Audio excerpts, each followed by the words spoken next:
ಬಜರಂಗದಳದ ಕಾರ್ಯಕರ್ತರನ್ನು ಹತ್ತಿಕ್ಕಿರುವಂತಹ ಕಾಂಗ್ರೆಸ್ ಸರ್ಕಾರಕ್ಕೆ, ವಿಶ್ವ ಹಿಂದೂ ಪರಿಷತ್ ಬಜರಂಗದಳದ ಕಾರ್ಯಕರ್ತರನ್ನು ಹತ್ತಿಕ್ಕುತ್ತಿರುವಂತಹ ಕಾಂಗ್ರೆಸ್ ಸರ್ಕಾರಕ್ಕೆ, ಸಿದ್ದರಾಮಯ್ಯನಿಗೆ ಧಿಕ್ಕಾರ, ಧಿಕ್ಕಾರ, ಧಿಕ್ಕಾರ,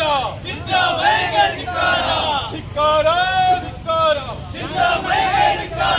ಭಾರತ್ ಮಾತಾ ಕಿ ಜೈ, ಭಾರತ್ ಮಾತಾ ಕಿ ಜೈ.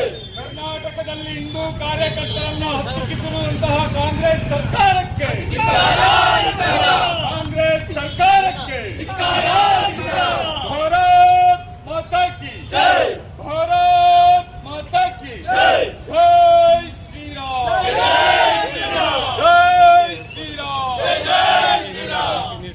ಭಾರತ್ ಮಾತಾ ಕಿ ಜೈ. ಹಿಂದೂ ವಿರೋಧಿ ರಾಜ್ಯ ಸರ್ಕಾರಕ್ಕೆ, ಹಿಂದೂ ವಿರೋಧಿ ರಾಜ್ಯ ಸರ್ಕಾರಕ್ಕೆ, ಹಿಂದೂ ನಾಯಕರ ಮೇಲೆ ಕೇಸ್ ಹಾಕಿರುವ ರಾಜ್ಯ ಸರ್ಕಾರಕ್ಕೆ, ವೃತ್ತೀಕರಣ ಮಾಡುತ್ತಿರುವ ಸಿದ್ದರಾಮಯ್ಯನಿಗೆ ಭಾರತ್ ಮಾತಾ ಕಿ ಜೈ. ಆತ್ಮೀಯ ಹಿಂದೂ ಬಾಂಧವರೇ,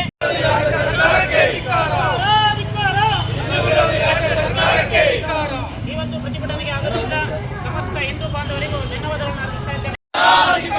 ಹಿಂದೂ ವಿರೋಧಿ ರಾಜ್ಯ ಸರ್ಕಾರಕ್ಕೆ, ಹಿಂದೂ ವಿರೋಧಿ ರಾಜ್ಯ ಸರ್ಕಾರಕ್ಕೆ ಸರ್ಕಾರಕ್ಕೊಂದು ಎಚ್ಚರಿಕೆ ಕೊಡ್ತಾ ಇದ್ದೀವಿ.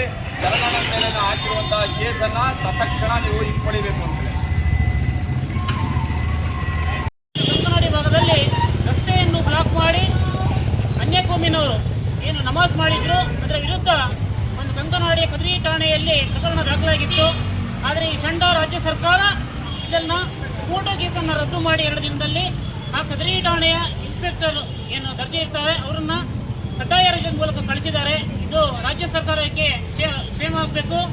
ಇಂತಹ ಲಜ್ಜೆಗೆಟ್ಟ ರಾಜ್ಯ ಸರ್ಕಾರ ಕರ್ನಾಟಕದಲ್ಲಿ ಇರಬಾರ್ದು ಅಂತ ಹೇಳಿ ವಿಶ್ವ ಹಿಂದೂ ಪರಿಷತ್ ಬಜರಂಗದಳ ಆಗ್ರಹಿಸ್ತಾ ಇದೆ. ಅದೇ ರೀತಿ ನಮ್ಮ ವಿಶ್ವ ಹಿಂದೂ ಪರಿಷತ್ನ ಕ್ಷೇತ್ರ ಪ್ರಾಂತ ಸಹ ಕಾರ್ಯದರ್ಶಿ ಶರಣ್ ಪಂಪೇಲ್ರವರನ್ನು ಅವರ ಮೇಲೆ ಕೇಸನ್ನು ದಾಖಲಿಸಿದ್ದಾರೆ. ಅದನ್ನು ಕೂಡಲೇ ವಜಾ ಮಾಡಬೇಕು. ಇಲ್ಲ ಅಂದ್ರೆ ವಿಶ್ವ ಹಿಂದೂ ಪರಿಷತ್ ಬಜರಂಗದಳದ ವತಿಯಿಂದ ಕರ್ನಾಟಕ ಬಂದ್ಗೆ ಕರೆ ಕೊಡ್ತೀವಿ ಮುಂದಿನ ದಿನಗಳಲ್ಲಿ ಅಂತ ಹೇಳಿ ಎಚ್ಚರಿಕೆ ಕೊಡ್ತಾ ಇದ್ದೇನೆ. ಹಾಗೆಯೇ ವಿಶ್ವ ಹಿಂದೂ ಪರಿಷತ್ನ ಅಧ್ಯಕ್ಷರಾಗಿರುವ ಪ್ರತಿಮಾ ಸತೀಶ್ ಯೋಗಿ ಅವರು ಮಾತಾಡ್ತಾರೆ. ಹೋದ ಶುಕ್ರವಾರ 24ನೇ ತಾರೀಕು ಮಂಗಳೂರಿನ ಕಂಕನಾಡಿಯಲ್ಲಿ ಒಂದು ಘಟನೆ ನಡೀತು. ರಸ್ತೆ ಮಧ್ಯದಲ್ಲಿ ಮಸೀದಿ ಎದುರುಗಡೆ ಕೂತ್ಕೊಂಡು ಅನ್ಯಕೋಮಿಯ ಬಾಂಧವರು ನಮಾಜನ್ನ ಮಾಡ್ತಾ ಇದ್ರು. ನಮಾಜನ್ನು ಮಾಡ್ತಿರೋ ಸಂದರ್ಭದಲ್ಲಿ ಅದನ್ನ ಪೊಲೀಸರು ನೋಡಿ ಅವರಾಗಿ ಸುಮುಟೋ ಕೇಸನ್ನ ದಾಖಲಿಸಿ 2 ದಿನಗಳಲ್ಲಿ ಅದನ್ನ ರದ್ದು ಮಾಡುವಂತ ಒಂದು ಕೆಲಸ ನಡೆದಿದೆ. ಯಾರು ಕೇಸು ದಾಖಲಿಸಿದ್ರೋ ಆ ಒಂದು ಅಧಿಕಾರಿನ ದೀರ್ಘ ರಜಾ ಕೊಟ್ಟು ಅವ್ರನ್ನ ಮನೆ ಕಳಿಸುವಂತ ಕೆಲಸಗಳನ್ನ ಮಾಡಿದ್ದಾರೆ. ಆಮೇಲೆ ಒಂದು ಸುಮುಟೋ ಕೇಸು ಒಬ್ಬ ಪೊಲೀಸ್ ಅಧಿಕಾರಿ ಒಂದು ಸ್ಟೇಷನ್ ಅಲ್ಲಿ ಒಂದು ದಾಖಲೆ ಮಾಡ್ತಾರೆ ಅಂತ ಇದ್ರೆ ಅದನ್ನ ರದ್ದು ಮಾಡು, ಅದನ್ನ ಬಿ ಫಾರ್ಮ್ ತಂದು ರದ್ದು ಮಾಡೋ ಅಂತ ಒಂದು ರೂಲ್ಸ್ ಇರೋದಿಲ್ಲ. ಆ ರೂಲ್ಸ್ ಯಾವಾಗಿರುತ್ತೆ, ಆ ಕೇಸು ಸುಳ್ಳು ಕೇಸು ಅಂತ ಆದಾಗ, ಸಾಕ್ಷಿ ಏನು ಸರಿಯಾಗಿ ಸಿಗದೆ ಇದ್ದಾಗ, ಸುಳ್ಳು ಕೇಸು ಅಂತ ಇದ್ದಾಗ ಮಾತ್ರ ಅದನ್ನ ರದ್ದು ಮಾಡುವಂತ ಒಂದು ಅವಕಾಶ ಇರುತ್ತೆ. ಇಲ್ಲ ನಾವು ಅದನ್ನ ಹೈಕೋರ್ಟಿಗೆ ಹೋಗಿ ಅಲ್ಲಿಂದ ಮನವಿ ತಂದು ಅದನ್ನ ರದ್ದು ಮಾಡುವಂತ ಅವಕಾಶ ಇರುತ್ತೆ. ಅದನ್ನ ಏಕಾಏಕಿ ಅದನ್ನ ರದ್ದು ಮಾಡುವಂತ ಅಧಿಕಾರ ಆ ಒಂದು ಪೊಲೀಸ್ ಅಧಿಕಾರಿಗಳಿಗೆ ಯಾರು ಕೊಟ್ಟರು ಅನ್ನೋದು ಬೇಕಾಗಿರೋ ವಿಚಾರಗಳು. ಹಾಗೆ ಕಂಕನಾಡಿ ಮಂಗಳೂರು ಕ್ಷೇತ್ರ ಅಲ್ಲಿಯ ಕ್ಷೇತ್ರದಲ್ಲಿ ಈ ತರ ರಸ್ತೆ ಮಧ್ಯದಲ್ಲಿ ನಮಾಜನ್ನು ಮಾಡ್ತಾ ಇದ್ದಾರೆ ಅಂದಾಗ ಅಲ್ಲಿಯ ಹಿಂದೂ ಸಂಘಟನೆಗಳು ಕೇಳಲೇಬೇಕು. ಯಾಕೆಂದ್ರೆ ಹಿಂದೂ ಸಂಘಟನೆಗಳು ಇರೋದೇ ಈ ರೀತಿ ಒಂದು ವಿಚಾರಗಳನ್ನ ಖಂಡಿಸಲೇಬೇಕು. ಹಿಂದೂ ಸಂಘಟನೆ ಮುಖ್ಯಸ್ಥರಾದ ನಮ್ಮ ಪ್ರಾಂತದ ಸಹಕಾರ್ಯದರ್ಶಿಯಾದ ಶರಣ್ ಪಂಪೇಲ್ಜಿ ಮತ್ತೆ ಅವರ ಸಹಚರರೆಲ್ಲರೂ ಕೂಡ ಇದನ್ನ ಖಂಡಿಸಿ ಒಂದು ಪೋಸ್ಟ್ ಅನ್ನ ಎಲ್ಲ ಫೇಸ್ಬುಕ್ ಸೋಷಿಯಲ್ ಮೀಡಿಯಾಗಳಲ್ಲಿ ಹಾಕೊಂಡಿದ್ರು. ಅವರ ಕಾರ್ಯಕರ್ತರು ಕೂಡ ನಮ್ಮ ಹಿಂದೂ ಕಾರ್ಯಕರ್ತರು ಕೂಡ ಇದನ್ನ ಖಂಡಿಸದೇ ಇದ್ರೆ, ಇದನ್ನ ತಡೆದೇ ಇದ್ರೆ ಮುಂದಿನ ದಿನಗಳಲ್ಲಿ ಉಗ್ರವಾಗಿ ಪ್ರತಿಭಟನೆ ಮಾಡ್ತೀವಿ. ಅವರು ಹೇಗೆ ನಮಾಜನ್ನ ರಸ್ತೆಯಲ್ಲಿ ಮಾಡೋದನ್ನ ತಡೆದೇ ಇದ್ರೆ ಮುಂದಿನ ದಿನಗಳಲ್ಲಿ ನಾವು ಹಿಂದೂ ಕಾರ್ಯಕರ್ತರು ಹನುಮಾನ ಚಾಲಿಸನ್ನ ಕಡಿಮೆ ಮಾಡ್ತೀವಿ ಮಸೀದಿ ಎದುರುಗಡೆ ಅಂತ ಹೇಳಿ ಒಂದು ಹೇಳಿಕೆಯನ್ನ ಕೊಟ್ಟಿದ್ರು. ಆ ಹೇಳಿಕೆ ಕೊಟ್ಟ ಮೇಲೆ ಇವರು ಕೇಸ್ ಹಾಕ್ತಾರೆ, ಕೇಸ್ ದಾಖಲೆ ಮಾಡ್ತಾರೆ ಅಂತ ಆದ್ರೆ ನಾವು ಯಾವ ಸಮಾಜದಲ್ಲಿ ಇದ್ದೀವಿ? ಬರೀ ಕಾಂಗ್ರೆಸ್ ಸರ್ಕಾರ ಬಂದು ಇನ್ನು 1 ವರ್ಷ ಆಗಿದೆ. ಕರ್ನಾಟಕದಲ್ಲಿ ಇಷ್ಟರೊಳಗಡೆ ನಮ್ದು ಹಿಂದೂ ಕಾರ್ಯಕರ್ತರು ಏನೇ ಮಾತಾಡಿದ್ರು ಕೂಡ ಅವ್ರ ಬಗ್ಗೆ ಕೇಸ್ಗಳನ್ನ ಹಾಕ್ತಾ ಇದ್ದಾರೆ. ಯಾಕೆ ಈ ತರ ಒಂದು ಅಲ್ಪಸಂಖ್ಯಾತರಿಗೊಂದು ಹಿಂದೂಗಳಿಗೊಂದು ನೀವು ಒಂದು ಕಣ್ಣಿಗೆ ಬೆಣ್ಣೆ ಒಂದು ಕಣ್ಣಿಗೆ ಸುಣ್ಣ ಅನ್ನು ಹಚ್ಚುವಂತ ಕೆಲಸಗಳನ್ನ ನೀವು ಮಾಡ್ತಾ ಇದ್ರಿ ಅಂತ ಅಂದ್ರೆ ಯಾಕೆ ಹಿಂದೂಗಳು ಯಾರು ನಿಮ್ಗೆ ಓಟ್ ಹಾಕಿ ನೀವು ಗೆದ್ದೇ ಇಲ್ವಾ? ಈ ನೇರವಾಗಿ ಈ ರೀತಿ ಸಪೋರ್ಟ್ ಮಾಡ್ತಾ ಇರೋಕ್ಕೆ ಹೇಗೆ ಸಾಧ್ಯ? ಮುಂದಿನ ದಿನಗಳಲ್ಲಿ ಇದಾದ್ರೆ ಇದೇ ತರ ಕಂಟಿನ್ಯೂ ಆದ್ರೆ ಹಿಂದೂ ಕಾರ್ಯಕರ್ತರನ್ನ ಹತ್ತಿಕ್ಕೋ ಕೆಲಸಗಳನ್ನ ಆದ್ರೆ, ಹಿಂದೂ ನಾಯಕರನ್ನ ಹತ್ತಿಕ್ಕೋ ಕೆಲಸಗಳಾದ್ರೆ ನಾವು ಹಿಂದೂ ಸಂಘಟನೆಯವರು ಕೈಕೊಟ್ಟು ಖಂಡಿತವಾಗ್ಲೂ ಕೊಟ್ಕೊಳ್ಳೋದಿಲ್ಲ. ಒಬ್ಬ ನಾಯಕನ ಇವರು ಹತ್ತಿಕ್ಕೋ ಕೆಲಸ ಮಾಡಿದ್ರೆ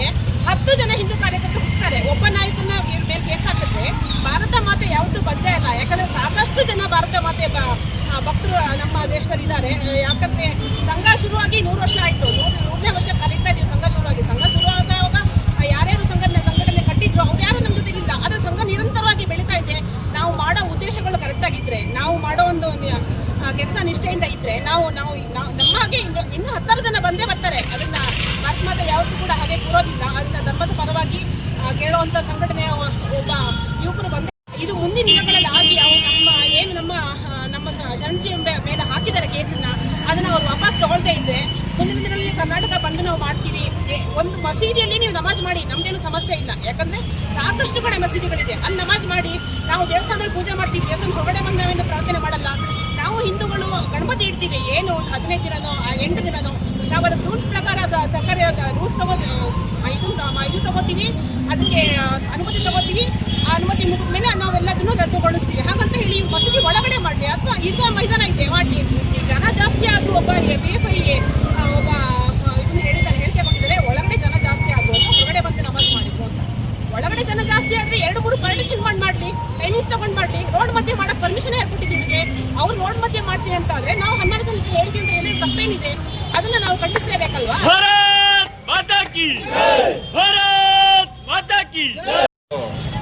ಬಜರಂಗ ದಳದ ಕಾರ್ಯಕರ್ತರು ಈ ದಿನ ನಾವಿಲ್ಲಿ ಸೇರಿರೋವಂಥದ್ದು ಇಷ್ಟತನಕ ಪ್ರತಿಮಕ್ಕವ್ರು ಪೂರ್ತಿ ಹೇಳ್ತಾ ಇದ್ರು. ಮಂಗಳೂರಿನ ಕಂಕನಾಡಿ ಅನ್ನೋ ಊರಿನಲ್ಲಿ ರಸ್ತೆಯ ಮಧ್ಯ ನಮಾಜ್ ಮಾಡಿರುವಂಥದ್ದು. ಆ ನಮಾಜನ್ನು ಖಂಡಿಸಿದಂತಹ ನಮ್ಮ ವಿಶ್ವ ಹಿಂದೂ ಪರಿಷತ್ತಿನ ಪ್ರಾಂತದ ಸಹ ಕಾರ್ಯದರ್ಶಿಯಾದಂತಹ ಶರಣ್ ಪಂಪೇಲ್ ಮೇಲೆ ಕೇಸ್ ಹಾಕಿರುವಂಥದ್ದು. ನಾವೆಲ್ಲ ಇಡೀ ಹಿಂದೂ ಸಮಾಜ ಕರ್ನಾಟಕ ರಾಜ್ಯದಲ್ಲಿ ಯೋಚನೆ ಮಾಡಬೇಕು. ಯೋಚನೆ ಮಾಡುವಂತಹ ದಯನೀಯ ಸ್ಥಿತಿಗೆ ನಾವು ಬಂದ್ಬಿಟ್ಟಿದ್ದೀವಿ. ಯಾಕೆಂದರೆ ಕಾಂಗ್ರೆಸ್ ಸರ್ಕಾರ ಬಂದು ಇನ್ನೂ 1 ವರ್ಷ, ಮೊನ್ನೆಗೆ 1 ವರ್ಷ ಆಗಿದೆ. 1 ವರ್ಷದಲ್ಲಿ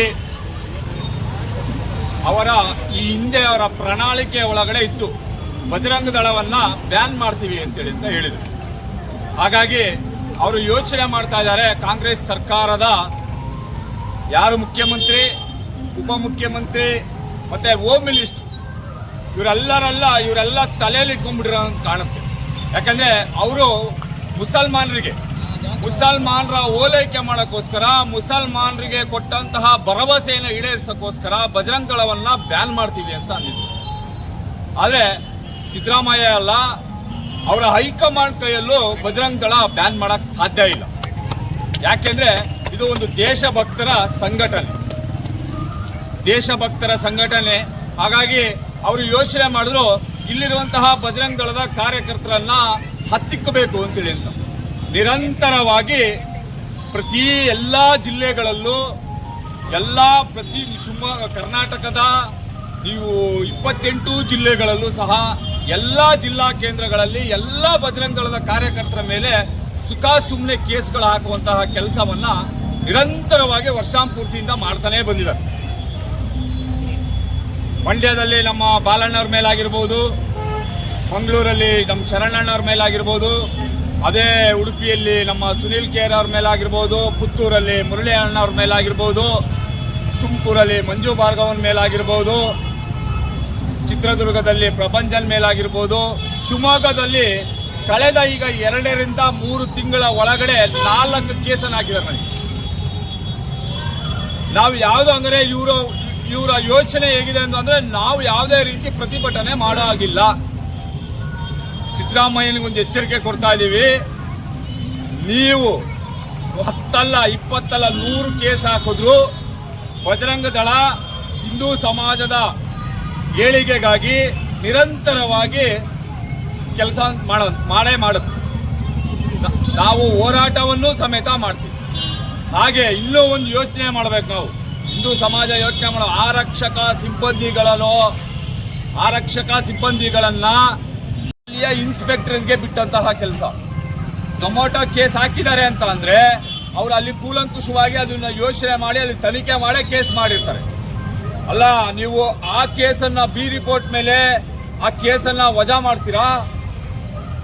ಅದನ್ನ ಪ್ರಶ್ನೆ ಮಾಡಿದ್ರೆ ನಮ್ಮ ಶರಣಣ್ಣ ಅವ್ರ ಮೇಲೆ ನೀವು ಕೇಸ್ ಹಾಕ್ತೀರಾ? ಇದೇ ಸಾಗರಕ್ಕೆ ಒಂದು ಕಾರ್ಯಕ್ರಮಕ್ಕೆ ಬರಬೇಕಾಗಿತ್ತು. ಶರಣಣ್ಣವರು ಆ ಸಂದರ್ಭದಲ್ಲಿ ಉಡುಪಿಯಲ್ಲಿ ಅಡ್ಡ ಆಗ್ತೀರ. ನೀವು ಸರ್ಕಾರ ಜನರಿಗೋಸ್ಕರ ನಡೆಸ್ತಾ ಇದ್ದೀರೋ ಇಲ್ಲ ಹಿಂದೂಗಳ ಮೇಲೆ ದೌರ್ಜನ್ಯ ಮಾಡೋಕ್ಕೋಸ್ಕರ ನಡೆಸ್ತಾ ಇದ್ದೀರೋ ಅರ್ಥ ಆಗ್ತಾ ಇಲ್ಲ. ಆದರೆ ಇದಕ್ಕೆಲ್ಲ ತಕ್ಕವಾದ ಬೆಲೆಯನ್ನು ತರಬೇಕಾಗತ್ತೆ. ಬಜರಂಗ ದಳ ನೀವು ಅನ್ಕೊಂಡಷ್ಟು ಸುಲಭ ಅಲ್ಲ. ಬಜರಂಗ ದಳವನ್ನ ಕಟ್ಟಾಕುವಂತ ಕೆಲಸ ನೀವಲ್ಲ, ನಿಮ್ಮ ಮುಂದಿನ ಪೀಳಿಗೆ ಬಂದ್ರೂ ಸಮೇತ ಕಟ್ಟಾಕುವಂತ ಕೆಲಸ ಮಾಡಕ್ಕಾಗಲ್ಲ. ಇದನ್ನ ಸಿದ್ದರಾಮಯ್ಯ ಯೋಚನೆ ಮಾಡಬೇಕು, ಗೃಹ ಮಂತ್ರಿಗಳು ಯೋಚನೆ ಮಾಡಬೇಕು. ಹಾಗಾಗಿ ಎಲ್ಲರೂ ಯೋಚನೆ ಮಾಡಬೇಕು.